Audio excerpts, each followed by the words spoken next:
But to discuss this further on the news at 10 is PRO Nigeria Institute of Building, Godfrey Chikora.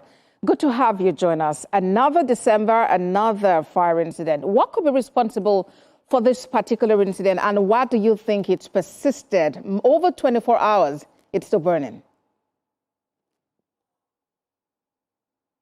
Good evening, viewers. What could be responsible would only be determined after the investigation has been carried out.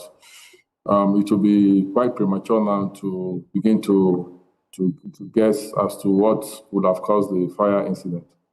However, for the continuity of the fire, of course, it might be as a result of the fact that the building is located in a quite busy market, and there's every tendency that they must have leased out portions of those buildings to people who trade in fabrics.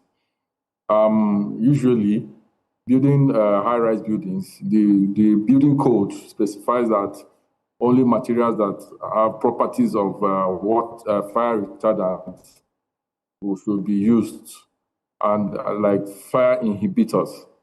Okay, so for the fire to have raged on for over 24 hours shows that, of course, there may be some items that have been stored there that have made the fire to continue. Indeed. Our reporter joined us from the site at 7 p.m. and he was talking about the fact that this warehouse actually housed items like bags, hairs and shoes and the rest of them, which are very combustible. But what can we do now to maintain standards, seeing that this is a major complaint also being given by the NEMA head of operations about the fact that standard is not being maintained?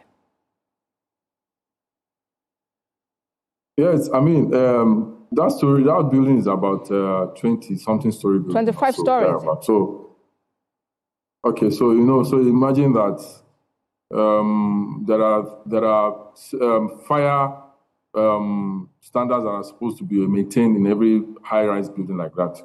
For instance, the water hydrants, which supply water sprinklers in the building at every floor.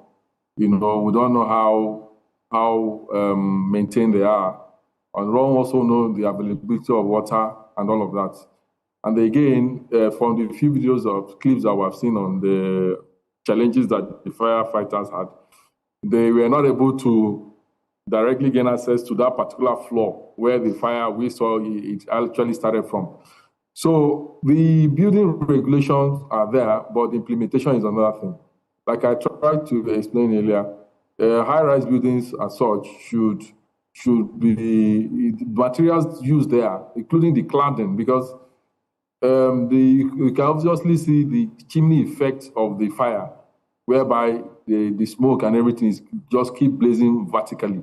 So I mean that's called the chimney effect. So it's because of you can also see the claddings that were used. So some of those claddings are not properly fire rated, and then again, that's why you see the fire raging so badly. And, storing highly combustible materials like that, like hairs, bags, fabrics, and all of that, will also not help at all in any way. So and that's why we're experiencing this. It's actually a terrible experience.